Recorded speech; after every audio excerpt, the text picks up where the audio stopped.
So may I take my humble obeisances. Vancha kalpatarubhascha kripa sindhucha patitanam pavinabhyo vaishnabho namo namah. Om jana timirandasya jananjana salakaya chakshuranminitamine tasmai shri guruve namah.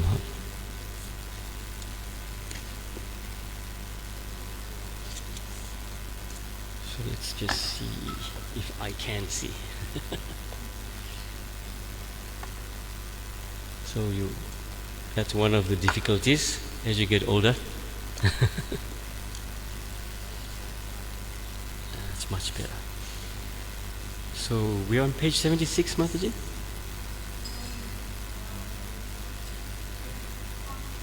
Oh, thank you, Krishna. I just took that out from there now. ISKCON Auckland, New Zealand. Are we on the right page?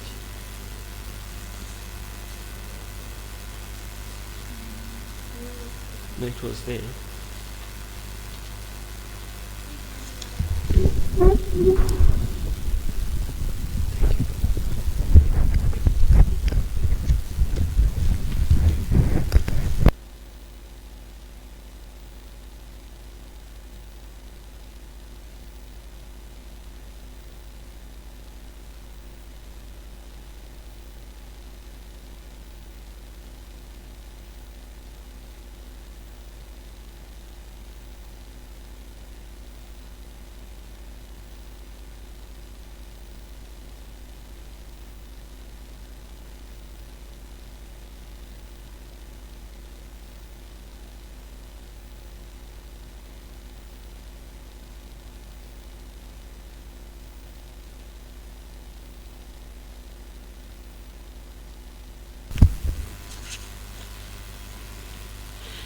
So we're reading from this book, which is titled What is a Difficulty?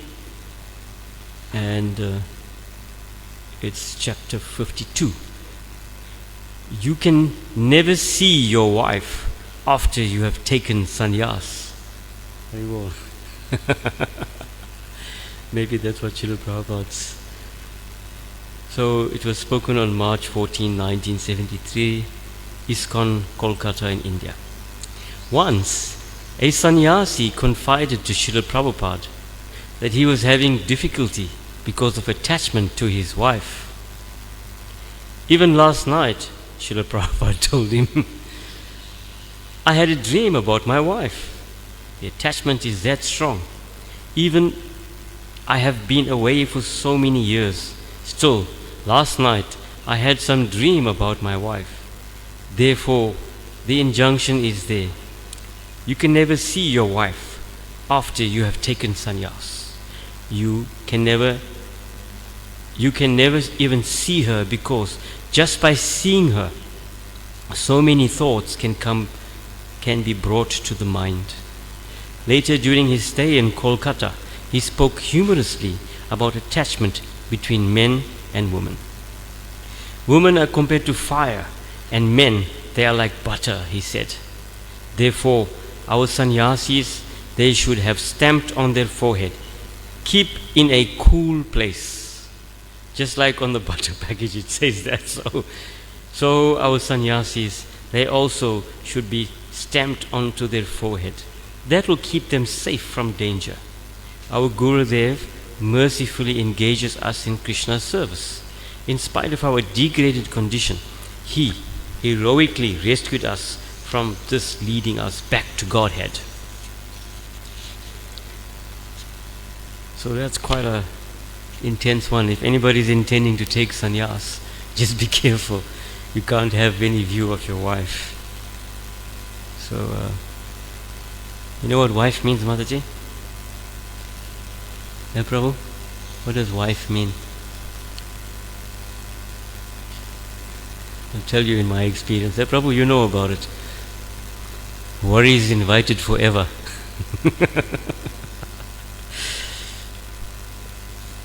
So, chapter 53. Mayapur is your home. March 16, 1973. Kolkata to Mayapur, India. Srila Prabhupada and his entourage left the Philippines on October 14, 1973 and arrived in Delhi the same day. For the next 5 months, he traveled around India. On March 16, 1973, Srila Prabhupada left Kolkata for Mayapur with his devotee driver, his secretary and I.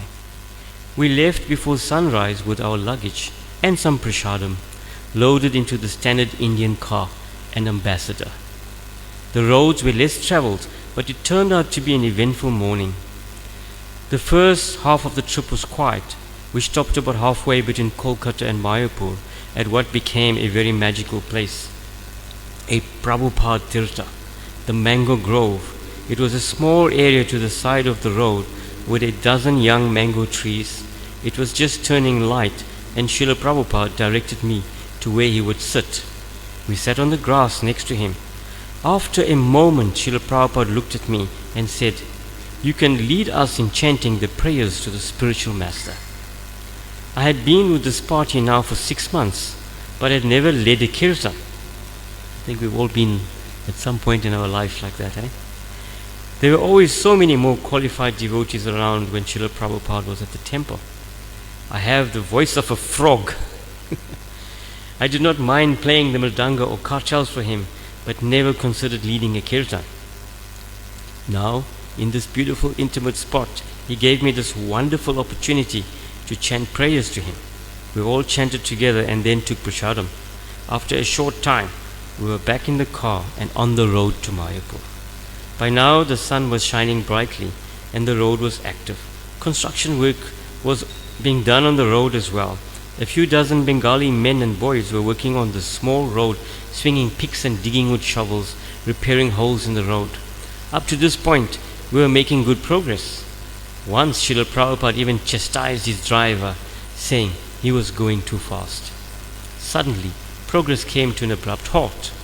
While driving along the work area, the driver hit one of the workers.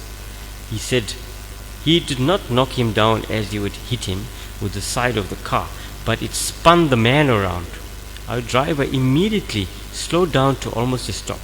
Srila Prabhupada, who always knew what was to be done in every situation, said, "Do not stop, keep going." I think that's what we do in South Africa as well. The ambassador continued moving along, picking up some speed. The situation intensified. As we looked ahead, some of the workers had formed a roadblock. A dozen of them stood across the road with their shovels and picks raised and blocked the road. We waited for Srila Prabhupada's next instruction. It quickly came. "All right, stop the car." As soon as we stopped, all the workers surrounded the car, their tools in hand. Srila Prabhupada sat in the back, behind the driver, and I was next to him. I rolled down the window for him as he indicated, and Srila Prabhupada began to speak to them in Bengali. The workers were all yelling and screaming at us. Being from the West, we were used to being surrounded by the locals whenever we stopped, but this was different. This was scary. Their eyes were glaring at us in a way you only see when you're in West Bengal. The talk continued for several minutes as our Divine Master tried to defuse the situation. Finally, Srila Prabhupada said, "Give him 10 rupees.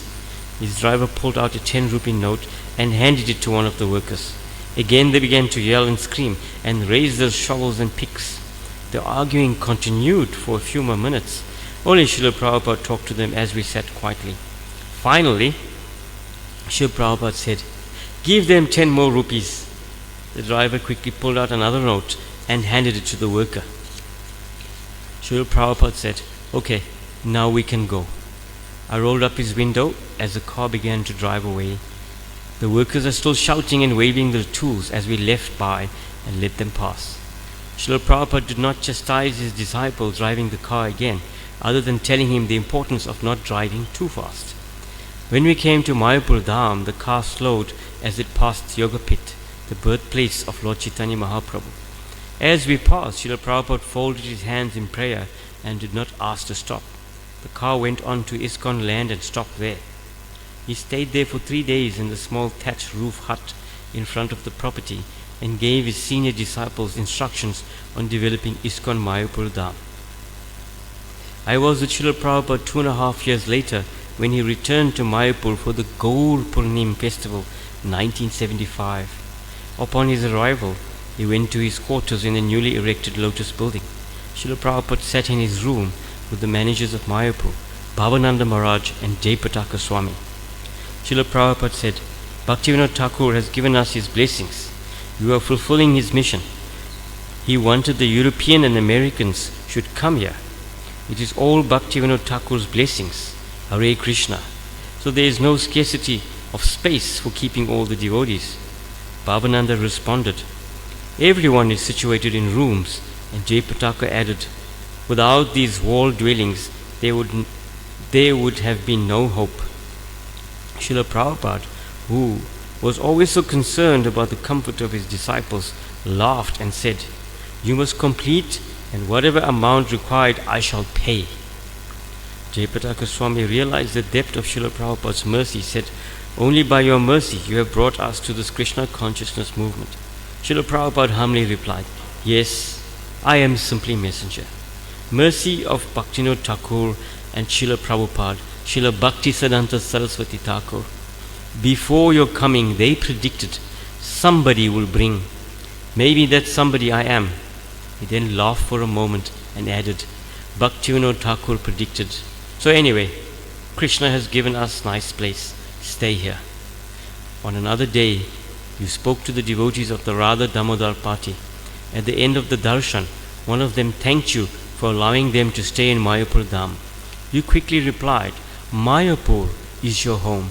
The West is only meant for two purposes, preaching and sense gratification, but your home is Mayapur. Srila Prabhupada, for a moment you described the few of us in the room, your position. Maybe that's somebody I am. You quickly changed the subject, not wanting to continue on the topic. I bow down to your lotus feet, who has saved us and generations more by your causeless mercy. Is it okay we read 2 chapters for today? All right. Huh? Yeah. So, the first part somehow seems appropriate, because in my case, by my own karma, and maybe by Guru's mercy and Srila Prabhupada's mercy, I've been without a partner for 12 years. I mean, that's how long it's been. And honestly, I've never seen her. Neither have my children. So sometimes in a relationship, we try to demonize a partner. You may see like a women's liberation movement, or the Durban Child Welfare, or the Department of Justice in Cape Town. So if the man is fallen by the side, you'd find all the women groups trying to take him to task. And not that I want to, but I think in these 12 years, my kids, if it's okay, I'll reveal a little bit personal. I think my kids have been the recipients of a great injustice. Not seeing your mother for 12 years. You knock on the door and they say, we don't know where she is. You write letters to her and she never responds. I mean, right now, Radhanath has finished his metric and he's been accepted in 3 facilities. He's been accepted in a medical college in Mauritius. He's just been accepted at University of KwaZulu-Natal. And I think he's been accepted by Embury for teaching and Varsity College. So don't get me wrong, I'm not painting my wife in a bad perspective. I'll clarify what I'm trying to say just now. So Maya is also doing that. That here are 2 kids that have not had the opportunity to be with their mother. But our own dear spiritual master, Srila Prabhupada, we know the story. In his case, his mother also left at an early age. And there have been many moments in my life, in these past 12 years, the kids would ask me, and particularly Krishna Karuna, you know her, and would have some tension maybe at home. We should never think devotees' homes is all the time about cartels and mridangas. Sometimes pots and pans also have their own little sound. And she asked me, and she said, Dad, you told us that we both were conceived by Garbhodan Samskar, And if Krishna knows this, we coming from our past lives into the family of a devotee. There is one verse, Prabhu. If a devotee is not successful in this life to making it back to Goloka Vrindavan Dham, then he or she would take birth in a poor Brahmana family or a rich aristocratic family. So why do we have to go through this? And it's difficult to tell your child, why are you going through this? But the closest resonance to pacify the moment is to say, well, imagine what Srila Prabhupada went through.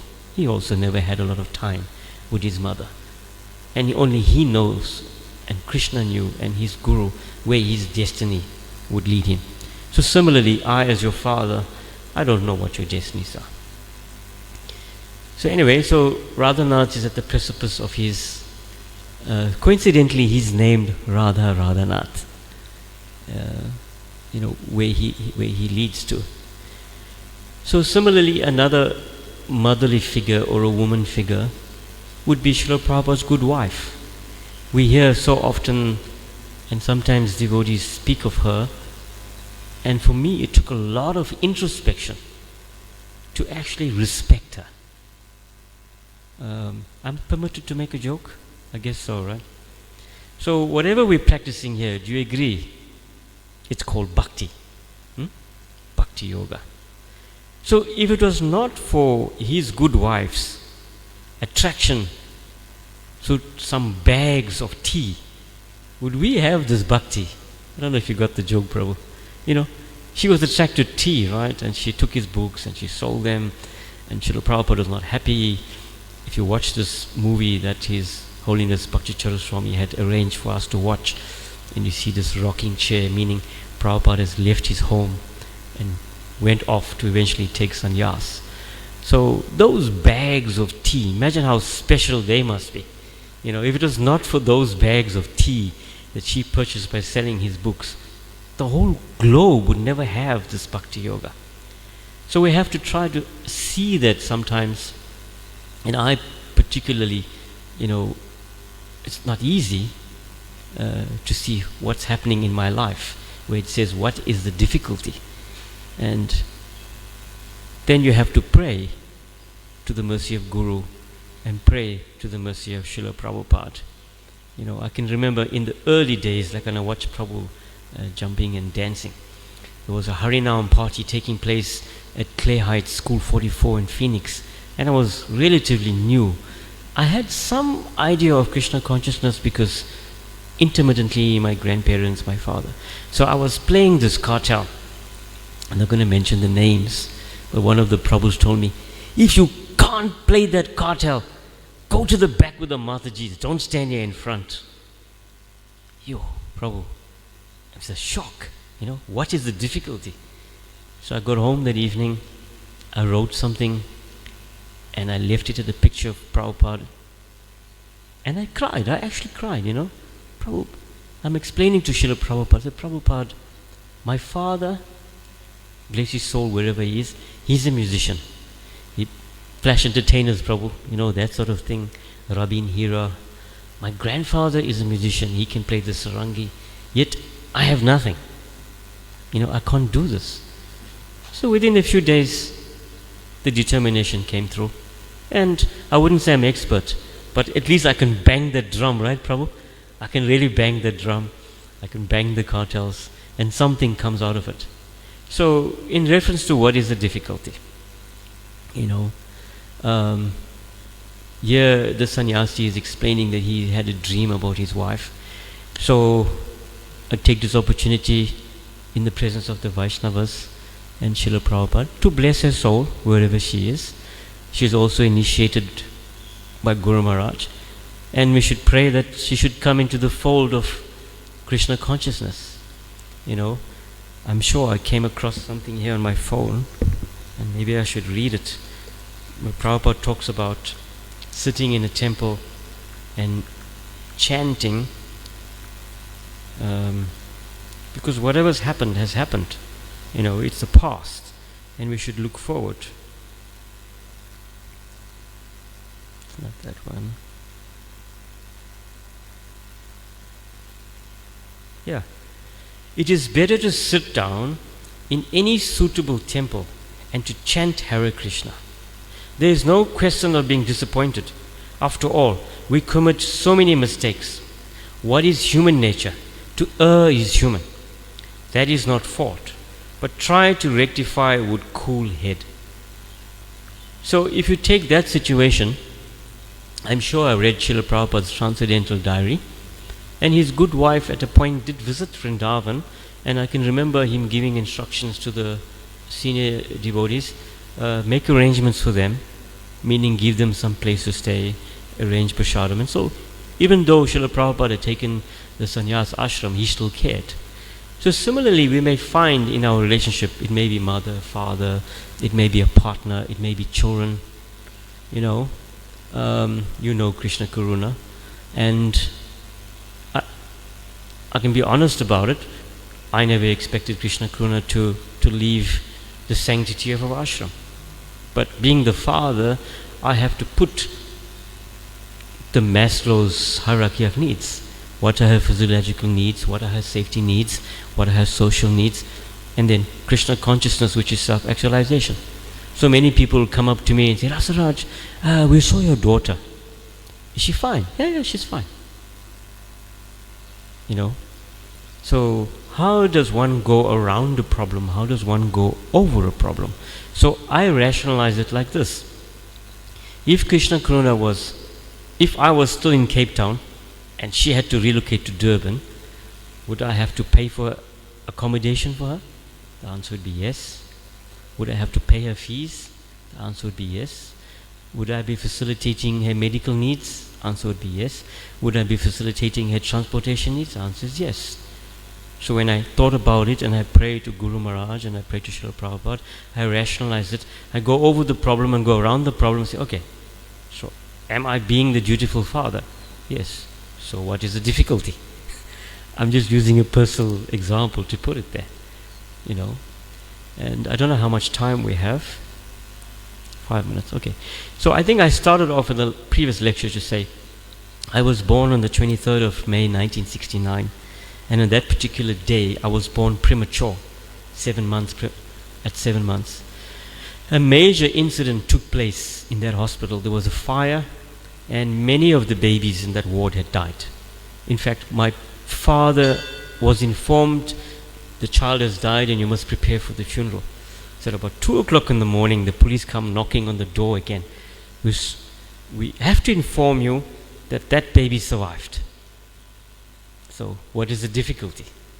In my life, I've been through many challenges, and one of the most, if I may use that word, the epitome, is that what it means? Like the epitome, is Guru Maharaj, in a way, nicknamed me Two-Bullet Rasaraj. I come from an environment which is quite wild. So here, you get shot, 2 bullets, the 3rd bullet, and you survive it. So even after all of that, what is the difficulty, I'm asking myself, to dive even more deeper? I've come so close to that. And if I'm honest about it, yes, I'm chanting. I am following the four regulative principles. I'm taking association. I'm also giving some association, trying to serve the devotees. But I'm realistic to myself. How much more deeper? Don't you think if someone has come so close to that, you would be literally give up everything and say, right, I'll be chanting 64 rounds a day. So time, place and circumstance. So one should also not prematurely give up things. Srila Prabhupada has said that. So had I given up everything, okay, so now we leave the job, we leave the house, we leave the car, what would happen to my children? Maybe I'm not rationalizing it the proper way, but at this point in my life, I can see gradually these steps are taking forward. So Krishna Karuna is sort of relevantly okay. Radhanath is on the doorstep of heading into him. And the Dharam Patni, if I may say, she's on her path. So from here, where to? There's only one thing, Patina Prabhu. Harinama, Harinama, Harinama, Kevalam, Kalunasti, Evanasi, Gatinyata. And what is so significant, I was listening just now on the car. Srila Prabhupada is explaining that of the 8 symptoms of ecstasy, the most simplest is what Srila Prabhu, and you do it so wonderfully. Chanting and dancing. That's what attracted us in the early days. Here was Guru Maharaj of the 10 campaign, chanting and dancing. So I'm not criticizing anybody, I'm saying, so what is the difficulty? If you cannot jump the way Prabhupada is jumping and a couple others, at least you can do the Swami step, 1 step forward, 1 step left, 1 step right, at least that much. Because the chanting should very easily get us to that point. Do you agree, Prabhu? I don't expect people to, yes, Mataji? Yeah.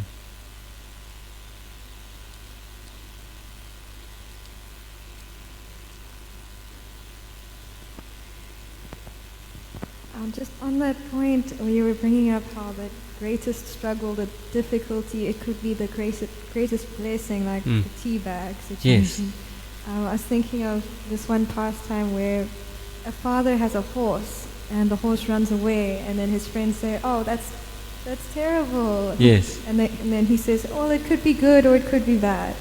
And then the horse comes back with another horse. So now he has 2 horses. So then his friends say, "That's wonderful." And he says, "Well, it could be good or it could be bad." And then the son of this father, he was training the new horse. And in the process, he broke his leg. So then the friends say, "Oh, that's terrible." And he says, "Well, it could be good or it could be bad." Sure. The next day, the army come and they're looking for candidates to go, young men to go to the war. And they find his son and they think, here's a perfect candidate. And they were going to take him away, but then they see, his leg is broken, so they didn't take him. So his friends say, "Oh, that's wonderful." And he says, "It could be good or it could be bad. We can't tell really." But ultimately everything is arranged by the Lord, and whenever we're trying to surrender by chanting and dancing, then He will take care of us. And even though the difficulties are there, it's all only meant to cultivate our surrender. Sure. Thank you for that, Mataji. You've put it appropriately. So, on the next chapter that I read, what touched home significantly, it explains here that Srila Prabhupada stopped to take lunch, and it speaks of a mango grove. So here, this is something that strikes personally for me. And I think I read somewhere, Srila Prabhupada said, his work is not finished. Have anybody come across that? My work is not finished. And then the disciples said, "But Prabhupada, you've established all of this, temples and so much around globally." And Prabhupada said, "No, I have failed because I have not established one ashrama dharma." So at a personal level, I'm now 54 years old, and I come from a farming community. Okay, let me reclassify it. Indian farming, not Afrikaner farming, the typical herb gardens. And the one thing that's touched home recently is I'm trying to plant trees. Yes, the neighbors are being difficult. And so what I do is, if I buy a mango and we offer the mango and we consume the mango, then I plant that seed and it grows into a tree. And we've adopted a spot where we live. And my son Radhanath is quite active in it. In fact, the reason he didn't come today, he says, "Dad, it's raining, I need to go and clean." So we've established a 2-kilometer japa pathway in the bush. We've established some spot where we can sit and chant on the pathway, and we've planted thus far about 50 trees. Some people are being nasty, or let's put it this way, some people are under Maya, so they come and kill the trees or they poison the trees, but we haven't given up. So in this picture that comes through when you read it, you say you see it, you own it, and you solve it. So when you read, I'm sure there's a picture that comes to your mind. So this picture, this Prabhupada comes and there's mango grove and mango trees, and he's taking his lunch there. So that's one of the convictions I have. That can come at any time for any one of us, and I just thought that's my calling. The other calling is about trying to establish a running club. I'm older now, but there was a time in my life I could run, and it's called the Jagannath Athletic Club. We did this in Cape Town. I spoke to Prabhu about it. And so the vision is to just see this picture in your mind. I'm sure there's a verse somewhere on this book I came where Prabhupada explained, so even material activities can be dovetailed in Krishna consciousness. And this has been one of the callings for me. If we can establish this running stroke walking club, it will allow us legal entry into a race where we can have harinams. So with that, thank you. Hare Krishna. Srila Prabhupada ki